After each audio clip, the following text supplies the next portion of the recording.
Billionaire father sees black janitor help his disabled son walk. A billionaire CEO just discovered his company's janitor holds the key to saving his disabled son's life. Camden had no idea that the man in the yellow uniform helping his son walk was about to change everything he thought he knew about his own blood. Have you ever realized someone you overlooked every day was exactly who you needed most? Leave a comment below. Enjoy the story. A billionaire CEO just discovered his company's janitor holds the key to saving his disabled son's life. Have you ever realized someone you overlooked every day was exactly who you needed most? What Camden Thorne witnessed through that glass door would shatter everything he believed about family, power, and the people society teaches us to ignore. But the truth about who this janitor really was would destroy a billionaire empire built on lies. The marble floors of Thorne Industries gleamed under afternoon sunlight. 26-year-old Camden Thorne owned buildings in 12 countries, commanded billions in assets, yet stood frozen watching something impossible happen in his company's daycare center. His 6-year-old son Elijah was walking. Not the painful, assisted shuffles Camden had witnessed for months. Real steps, deliberate, confident movements across the colorful playroom floor. The specialists in Switzerland had been clear. Elijah's rare neurological condition would likely confine him to mobility aids forever. Camden had spent millions chasing treatments in Japan, Germany, Switzerland. Nothing worked. Yet here was his son, giggling with pure joy, taking step after step with someone Camden barely noticed before. Marcus Winters, the janitor in the bright yellow uniform who cleaned these halls every evening. The quiet man Camden passed daily without acknowledgement, without thought. The invisible employee who somehow achieved what world-renowned doctors couldn't. That's it, little man.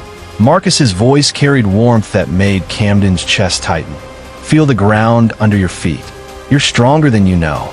Elijah beamed, his small hands reaching forward as Marcus guided him with infinite patience. No expensive equipment, no clinical sterility. Just genuine care and unwavering belief in a child's potential. Camden's breath caught, his jaw clenched, a familiar response to emotions he rarely allowed himself to feel. How is this possible? Who was this man who unlocked something in his son that Camden's fortune couldn't buy? Through the glass, Camden watched Marcus celebrate each tiny victory as if witnessing a miracle. When Elijah stumbled, Marcus didn't rush to catch him. Instead, he knelt to the boy's level, offering encouragement that built confidence rather than dependence. Look at you go, Elijah. Your daddy's going to be so proud. Camden's hands trembled, pride mixed with something else, something uncomfortable. This stranger knew his son's needs better than he did. This man he'd never spoken to had given Elijah something precious, hope. But Camden had no idea that the man in the yellow uniform helping his son walk was about to change everything he thought he knew about his own blood. Before we reveal who this janitor really is, hit that like button if you've ever misjudged someone based on their job. That evening, Camden couldn't shake what he'd witnessed. He initiated a background check on Marcus Winters, expecting to find hidden medical credentials or specialized training. Instead, what emerged from the investigation would crack the foundation of everything Camden believed about his family. Marcus Elijah Winters. The middle name hit like a physical blow.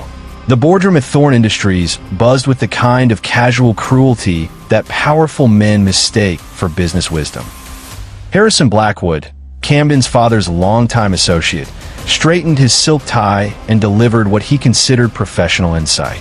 "We need to address the cleaning staff situation," Blackwood announced to the assembled directors. Specifically, that Winters fellow. He's getting too familiar with employees' families. It sends the wrong message about professional boundaries. Camden's pen stopped moving across his notepad. What specific complaints have been filed? No formal complaints, Blackwood admitted, his tone suggesting this detail was irrelevant. But several staff members have mentioned concerns about appropriateness. You understand the liability issues, especially with children involved. Around the mahogany table, heads nodded in agreement. These men, all white, all wealthy, all comfortable with their assumptions, saw danger in kindness, threat in connection.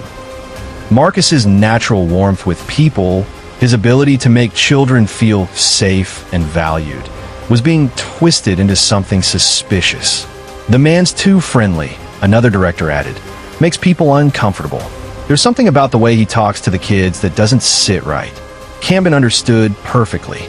This wasn't about professional boundaries. This was about control, about maintaining barriers between classes, between races, between the people who mattered and those who were supposed to remain invisible. In the hallways below, Marcus continued his evening cleaning routine, unaware that his job hung in the balance. Security guards followed him more closely now, their presence a constant reminder that he existed on borrowed time in this pristine corporate world. Watch him move through those corridors, respectful, efficient, genuinely greeting everyone he encountered. The executives who wanted him gone couldn't articulate why, because the real reason was something they'd never admit aloud. Marcus was guilty of being black, working class, and human in a space designed to erase all three. He carried educational books during lunch breaks, computer programming texts, child development manuals, philosophy classics. His hand-sewn work shirts remained immaculate despite his modest income. He treated every person with dignity, even those who looked through him as if he didn't exist. But the corporate machinery was already grinding into motion. Human Resources received anonymous concerns about Marcus's conduct. His access to certain areas became restricted. Meetings happened behind closed doors where his future was decided by people who'd never bothered to learn his name. The cruelest part? Marcus's gift with children, the very quality that helped Elijah walk, was being weaponized against him. His patience became inappropriate attention. His encouragement became overstepping boundaries. His success became evidence of something wrong. Camden watched this systematic destruction of a good man's reputation, knowing he held the power to stop it with a single word. But that would mean taking sides. That would mean disrupting the comfortable order that benefited him. So he stayed silent while the machine devoured someone whose only crime was caring too much in a world that demanded indifference. The system protected itself by destroying those who dared to be genuinely human within its walls. While corporate executives plotted Marcus's removal, Camden began paying attention to details he'd previously ignored. During lunch breaks, Marcus sat alone in the employee cafeteria, not because others rejected him, but because they never thought to include him. His table became an island of quiet intelligence in a sea of social hierarchies. The books he read revealed depth that challenged every assumption about janitors and their aspirations. Advanced programming manuals, child psychology texts. Marcus wasn't just cleaning buildings. He was educating himself with the determination of someone who understood that knowledge was the only ladder society hadn't designed to collapse under his weight. Camden discovered that Marcus had attended community college, studying computer science before financial pressures forced him into full-time work. The man they wanted to fire for being too familiar had skills that could revolutionize their IT department, if anyone bothered to ask. But the most remarkable thing about Marcus wasn't his hidden intelligence. It was his character. Watch how he interacted with Elena, the nervous new receptionist who struggled with English. While others spoke slowly and loudly, as if volume could bridge language gaps, Marcus took time to help her practice pronunciation, never making her feel embarrassed about mistakes. See how he treated maintenance equipment with respect, organizing supply closets with the precision of someone who understood that every tool had value. His work area stayed cleaner than most executive offices, not because he had better supplies, but because he took pride in excellence regardless of recognition.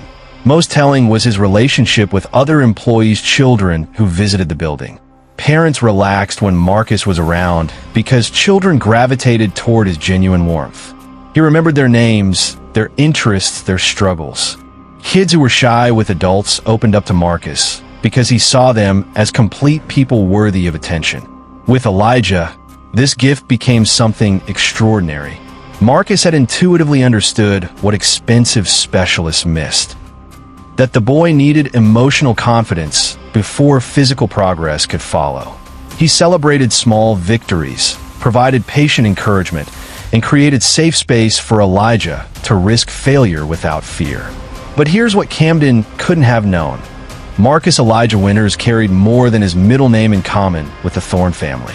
His mother had been Delilah Winters, a housekeeper who'd worked in the Thorne mansion 23 years ago. She'd left suddenly, pregnant and without explanation. The timeline aligned perfectly with a period when Camden's father claimed extensive business travel, when Reginald Thorne was mysteriously absent from family obligations. Marcus had grown up with questions about his father that his mother refused to answer. He was a man who couldn't choose love over money, she'd say, her voice carrying pain that never quite healed. Now, working in the building owned by the Thorne family, Marcus felt strange connections he couldn't explain. The way Elijah's laugh reminded him of his own childhood joy. The familiar bone structure he glimpsed in Camden's profile. The sense that he belonged somewhere in this gleaming corporate world, even if he couldn't understand why. Camden's investigation was revealing the impossible truth. The janitor he'd overlooked every day was family. The man they wanted to destroy was his brother. The DNA test results would arrive soon, confirming what Camden's gut already knew. Marcus Winters wasn't just an exceptional employee being discriminated against. He was a Thorne heir who'd been erased from family history to protect their reputation. Everything was about to change. The manila envelope arrived on a Tuesday morning, delivered to Camden's private office by courier. Inside, laboratory results that would detonate his understanding of family, justice, and the cost of silence. DNA analysis. 99.7% probability of half-sibling relationship between Camden Alexander Thorne and Marcus Elijah Winters. Camden's hands shook as he read the technical details that confirmed what his heart had suspected. The janitor facing termination was his brother. The man being systematically destroyed by corporate discrimination was family. But knowing the truth only intensified the crisis brewing in the boardroom 3 floors below. The Winter situation has escalated. Harrison Blackwood announced to the emergency board meeting Camden had been summoned to attend. We've received multiple complaints about inappropriate conduct with minors. The liability exposure is unacceptable. Camden's throat tightened. What specific incidents? He was observed spending excessive time with the Thorne boy, another director explained. Unauthorized physical contact during what he claimed was therapeutic assistance. Several parents have expressed concerns about a maintenance worker having unsupervised access to their children. The lies came wrapped in legal language, but Camden recognized them for what they were. Character assassination designed to eliminate someone who made privileged people uncomfortable. Marcus's gift with children, the very quality that helped Elijah walk, was being twisted into evidence of predatory behavior. We need immediate termination, Blackwood continued. Tonight, security will escort him from the building with instructions never to return. We can't afford the scandal if this becomes public. Around the table, heads nodded in agreement. These men had never spoken to Marcus, never witnessed his gentle patience with struggling children, never seen him celebrate Elijah's tiny victories as if they were Olympic achievements. They were destroying a man they'd reduced to a liability calculation. Camden stared at the DNA results hidden in his briefcase. His brother, his actual brother, was about to be destroyed by the same system that had abandoned him at birth. The family fortune built on Reginald's calculated cruelty was claiming another victim, and Camden held the power to stop it. But revealing the truth would expose decades of family secrets. It would shatter the carefully constructed narrative of Thorne Industries' moral leadership. It would force Camden to confront his father's abandonment of his own child and his own complicity in maintaining systems of discrimination. There's more, Blackwood added, his voice dropping to confidential tones. We've discovered he's been using company computers during breaks, accessing educational materials, programming resources. It suggests he's not content to remain in his assigned role. That kind of ambition can be dangerous in the wrong type of person. The casual dehumanization was breathtaking. Marcus's desire to learn, to improve himself, to develop skills that could benefit the company, all of it was being framed as threatening behavior that justified his removal.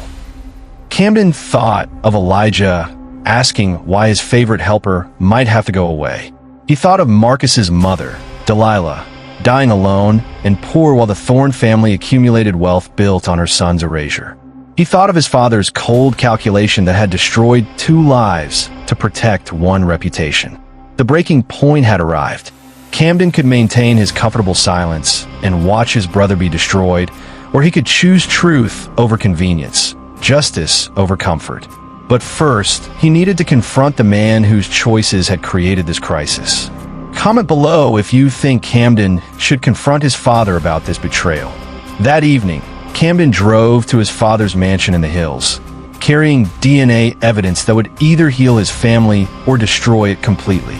The truth about Marcus Winters was about to reshape everything the Thorne name represented. The real test wasn't whether Camden would save his brother. It was whether he had the courage to demolish the foundation of lies his privilege was built upon. The Thorne mansion perched on Pacific Heights like a monument to accumulated power. Marble imported from Italy, art collected from centuries of wealth, rooms designed to intimidate rather than welcome. Camden hadn't visited in months, but tonight he carried evidence that would either heal his family or obliterate it. Reginald Thorne, at 72, remained formidable. Silver hair, perfectly styled, posture straight despite his age, eyes that had calculated countless business victories without considering human costs. He sat behind his mahogany desk as Camden entered, already knowing why his son had come. "You know why I'm here," Camden said, placing the DNA results on the polished surface between them. Reginald barely glanced at the papers. His fingers drummed once against the wood, the only sign of tension in his controlled demeanor. I wondered when this would surface. 23 years is a long time to keep secrets in the digital age. You abandoned your own son. I protected my family. Reginald's voice carried no remorse, no second-guessing. Delilah Winters was a liability, a beautiful woman who forgot her place in the world. I corrected a mistake before it could destroy everything I'd built for you. The casual cruelty in his father's words made Camden's stomach clench. This wasn't a man grappling with difficult choices. This was someone who had calculated human worth and found his own child expendable. Marcus grew up in poverty while we lived in luxury. His mother died from an illness proper medical care could have prevented. Medical care she couldn't afford because you threw her away pregnant and penniless. Reginald moved to the floor-to-ceiling windows overlooking the city lights. His empire spread below. Buildings, businesses, investments that generated wealth while Marcus cleaned toilets and faced discrimination from the very people who should have recognized him as family. That boy was never my son. Reginald's reflection spoke to the glass. He was a complication I resolved, just as I've resolved thousands of complications in building what you now control. You think your billions appeared through kindness? Through moral purity? Camden felt something fundamental shift inside him. Not just his relationship with his father, but his understanding of wealth itself. Every privilege he'd enjoyed, every opportunity that had seemed like natural inheritance, was built on someone else's suffering. His brother's suffering. Delilah refused the money I offered. Reginald continued. She wanted acknowledgement, recognition. She wanted to disrupt the natural order that keeps families like ours in power. I gave her a choice. Disappear quietly with compensation, or face the full weight of what I could do to destroy her. She chose dignity over money. She chose pride over practicality. Her son paid the price for her stubbornness. The words hung in the air like poison. Camden stared at his father's reflection, seeing not the man who'd raised him, but the architect of his brother's abandoned childhood. Every business lesson Reginald had taught him was contaminated by this fundamental cruelty. "Do you think she would be proud of us now?" Elijah asked, his question encompassing both men who'd become his most important guides. "She would be proud of all of us," Camden answered. "Even when family is complicated, even when it takes time to find each other, she would be proud that we chose love over fear." The afternoon sun cast long shadows across the cemetery as they prepared to leave. Camden carried flowers to place on other unmarked graves. People who died forgotten, whose stories would never be told, whose contributions have been erased by systems that valued some lives more than others. It had become a ritual for their family. This recognition of invisible people whose absence left holes in the world's fabric. As they walked back to the car, Elijah between them, Camden reflected on the transformation that had started with witnessing his son take steps with his uncle's help. The billionaire who'd once measured success in stock prices and quarterly profits now understood that his greatest achievement was raising his son who would never question whether everyone deserved dignity, opportunity, and love. Marcus had taken over most of Camden's direct responsibilities at Thorne Industries, freeing Camden to focus on philanthropic work that addressed root causes rather than symptoms. The Delilah Winters Foundation now operated in 12 countries, focusing on supporting single mothers, providing educational opportunities for underserved communities, and advocating for workplace policies that recognized human potential regardless of background. But perhaps the most significant change was in how they defined family success. Elijah was thriving not just physically, but emotionally and intellectually. He spoke 3 languages, showed remarkable empathy for other children facing challenges, and displayed leadership qualities that emerged from authentic confidence rather than inherited privilege. More importantly, he was growing up in a world where Marcus wasn't the exception, where people of all backgrounds were valued for their contributions rather than judged by society's assumptions about their worth. "Dad," Elijah said as they drove home through the city where his uncle had once been invisible, "do you think there are other people like Uncle Marcus who are really smart, but nobody knows it?" Camden and Marcus exchanged glances, both recognizing the next generation's intuitive understanding of justice. "What do you think we should do about that?" Camden asked. "Find them," Elijah replied with the certainty of someone who'd never doubted that problems existed to be solved rather than accepted. "Find them and help them show everybody how smart they are."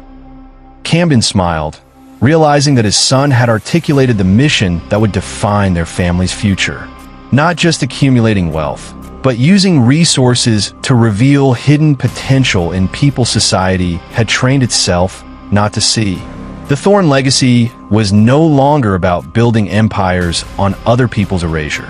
It was about ensuring that every child who faced what Marcus had overcome would find family, biological or chosen, ready to believe in their possibilities. As they pulled into their driveway, Camden realized that his father's greatest failure had become his family's greatest strength. In trying to erase Marcus's existence, Reginald had ultimately created the conditions for transformation that extended far beyond their personal story. Marcus had taught Camden how to be the father Elijah needed.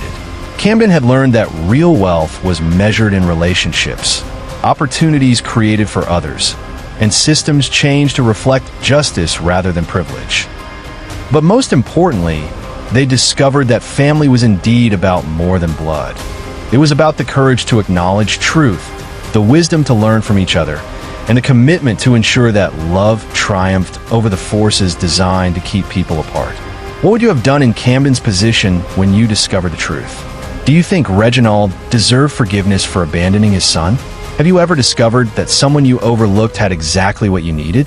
Should wealth come with the responsibility to address the harm it may have caused? Share this story if you believe everyone deserves to know their family. Comment your thoughts on corporate responsibility and social justice. Subscribe for more stories about people who chose courage over comfort. The billionaire had finally learned what his money couldn't buy. The brother who would teach him that the most valuable inheritance isn't what we accumulate, but what we choose to give away. You let Marcus work in our building. You watched him every day, knowing who he was, and you said nothing. I watched him because I needed to ensure he remained ignorant of his connection to us. The moment he discovered the truth would be the moment he became dangerous to our reputation. Reginald turned from the window, his eyes meeting Camden's with cold calculation. Now that you know, you have the same choice I faced 23 years ago. Protect what matters, or let sentiment destroy everything we've built. The ultimatum was clear. Camden could maintain the family's wealth and reputation by keeping Marcus's identity secret, allowing the discrimination to continue, preserving the system that benefited them both. Or he could choose his brother over his inheritance, truth over comfort, justice over the carefully constructed lies that had shaped his entire life. What happens if I refuse to stay silent?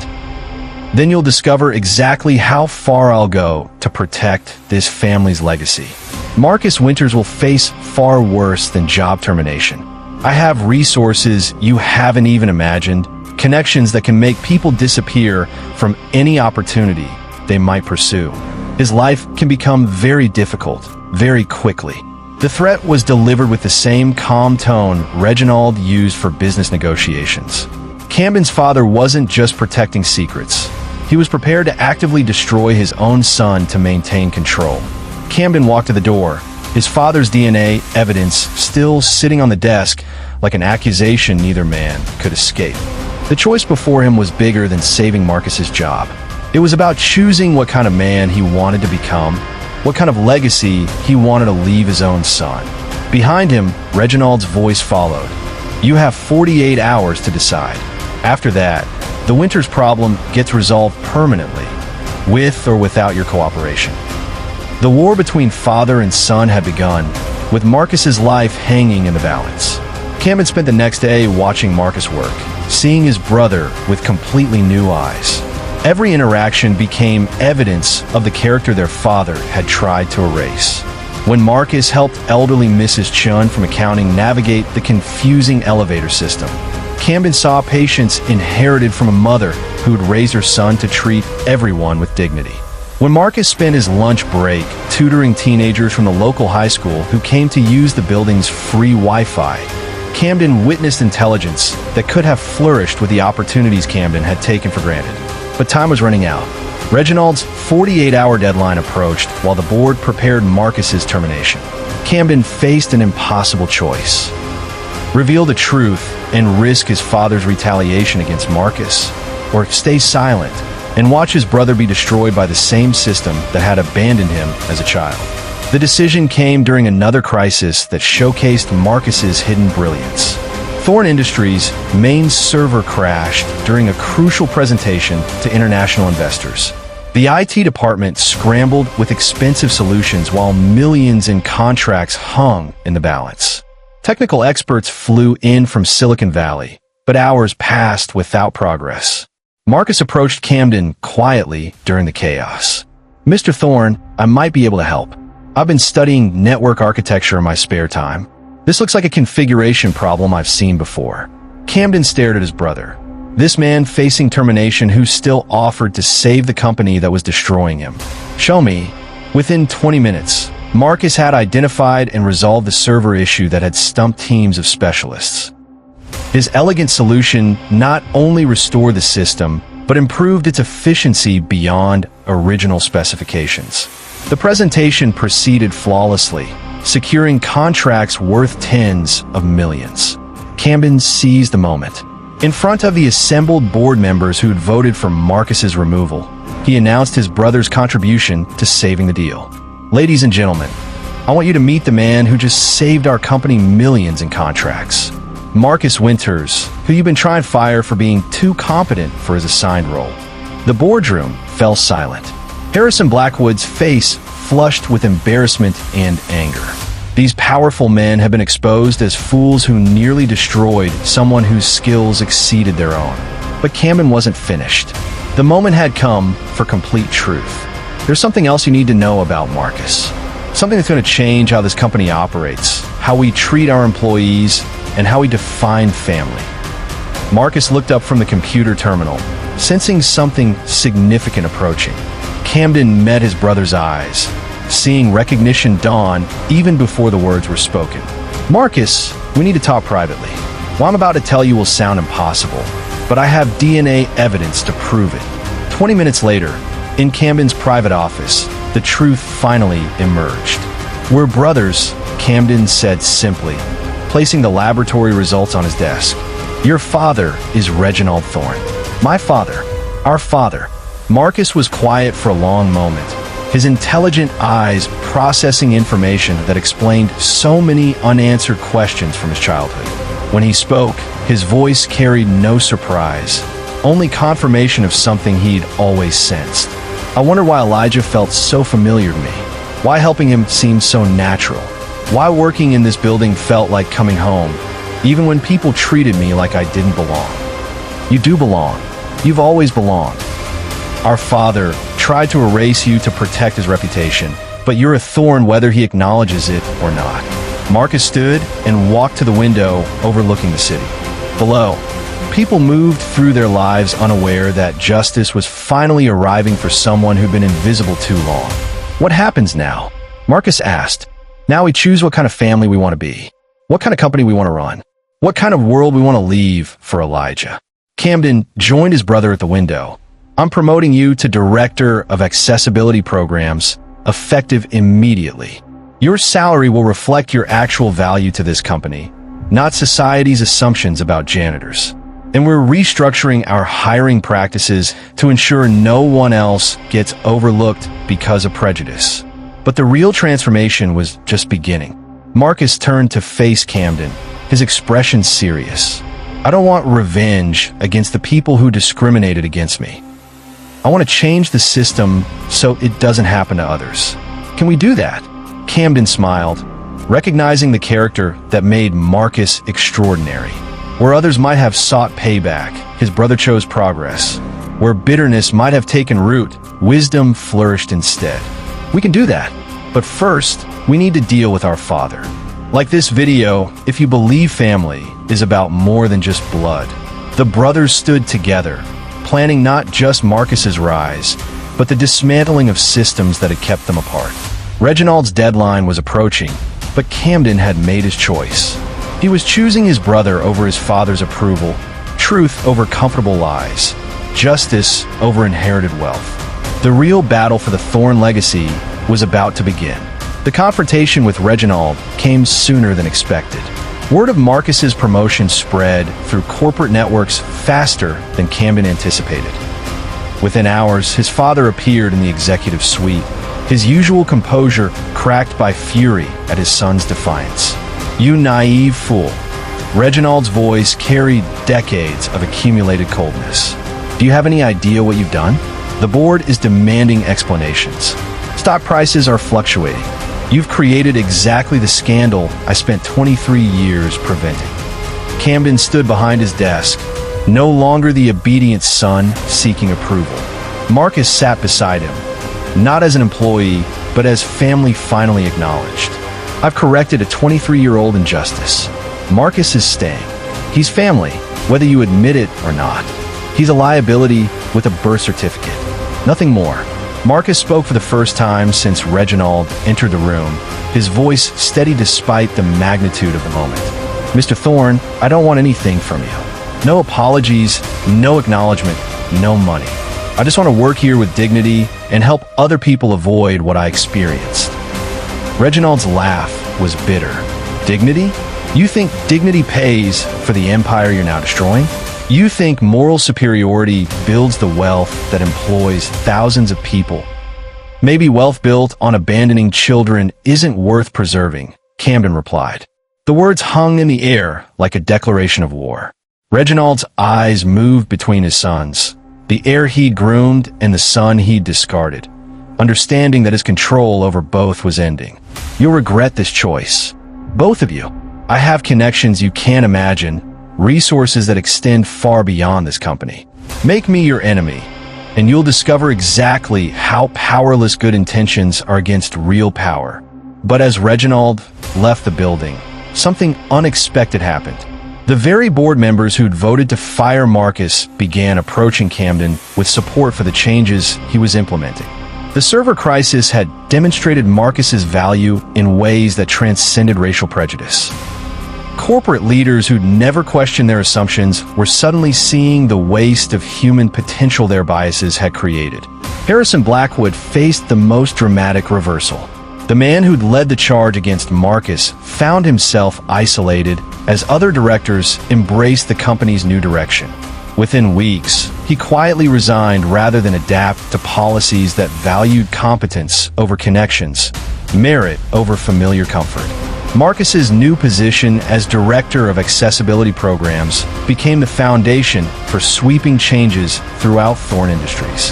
His first initiative addressed the systematic barriers that kept qualified people trapped in roles beneath their potential. The company began actively recruiting from community colleges, partnering with organizations that supported single parents, and implementing mentorship programs for employees seeking advancement. But the most powerful transformation happened in ways that couldn't be measured in corporate metrics. Camden began spending real time with Elijah, learning from Marcus how patience and genuine attention could achieve what expensive specialists couldn't. The brothers worked together on Elijah's therapy, combining Camden's resources with Marcus's intuitive understanding of the boy's needs. Watching them together, uncle and nephew, father and son, Camden realized that his greatest inheritance wasn't money. It was the opportunity to break cycles of abandonment that had damaged his family for generations. The Thorn Foundation, under Camden's redirected leadership, launched initiatives that honored Delilah Winter's memory while addressing the systemic inequities that had shaped Marcus's childhood. Scholarships for single mothers pursuing education. Job training programs for people transitioning from service roles to professional careers. Childcare support that enabled parents to pursue opportunities without sacrificing family stability. Marcus insisted that none of these programs carry the Thorn name prominently. "This isn't about our family getting credit," he explained to Camden. "It's about other families getting chances." The corporate culture shift extended beyond policy changes. Employees who'd previously ignored Marcus now sought his insights on accessibility, technology, and human resources development. His quiet competence, no longer dismissed as threatening ambition, became recognized as leadership potential that had been systematically suppressed. 6 months after the revelation, Marcus presented a comprehensive accessibility audit to the board of directors. His recommendations would cost millions to implement, but would transform Thorn Industries into a model for inclusive corporate practices. As he outlined his vision, ramps and elevators that served everyone, communication systems that accommodated different abilities, hiring practices that valued diverse perspectives. Camden watched board members take notes with the seriousness they'd never shown when Marcus was invisible. The man they'd wanted to destroy for being too human in an inhuman system was now teaching them how to build something better. But the most satisfying moment came when Marcus's former supervisor in building services approached Camden privately. "I owe your brother an apology," the man said, his voice heavy with regret. "I never really saw him before. I saw him working, but I never saw him. He tried to tell me about problems with the building systems, improvements we could make, but I thought he was overstepping. Turns out he was trying to help all along." Camden nodded, understanding that this conversation was happening throughout the building as people confronted their own blindness to Marcus's contributions. "He doesn't hold grudges," Camden replied, "but he does remember who was willing to listen when it mattered." The corporate transformation was remarkable, but the personal healing proved even more profound. Camden and Marcus spent evenings sharing stories of their radically different childhoods, finding connections that transcended the circumstances that had kept them apart. Marcus learned about the isolation of inherited wealth, the pressure of expectations, the emptiness of achievements that felt hollow without authentic relationships. Camden discovered the strength that emerges from overcoming obstacles, the wisdom that comes from seeing systems from the bottom up, the character forged through adversity rather than comfort. Most importantly, they both learned how to be present for Elijah in ways that honored both their mother's memory and their son's future. 2 years later, Camden stood with Marcus and 8-year-old Elijah at Delilah Winter's grave, watching his son place fresh flowers on a headstone that Camden had quietly replaced with something worthy of the woman who'd raised such an extraordinary man with so little support. The simple granite marker read, "Delilah Marie Winters, beloved mother." She taught her son that love is stronger than systems designed to divide us. Elijah could run now, not with the fluid grace of other children, but with determination and joy that made every step a victory. He moved between his father and uncle with the unconscious confidence of a child who never doubted that he was surrounded by people who believed in his potential. "Tell me more about Grandma Delilah," Elijah requested, settling between the two men on the bench facing her grave. Marcus smiled, his voice carrying warmth that transformed painful memories into gifts for the next generation. She used to say that family isn't just about the people who share your blood. It's about the people who choose to show up for each other, especially when it's difficult. Camden watched his brother speak, recognizing wisdom that couldn't be purchased with any amount of money. Marcus had learned life lessons through necessity that Camden was only now beginning to understand through choice. "She worked 3 jobs to make sure I could go to school," Marcus continued. "She never complained, never made me feel guilty for the sacrifices she made. She just loved me completely and taught me that I was worthy of good things, even when the world suggested otherwise."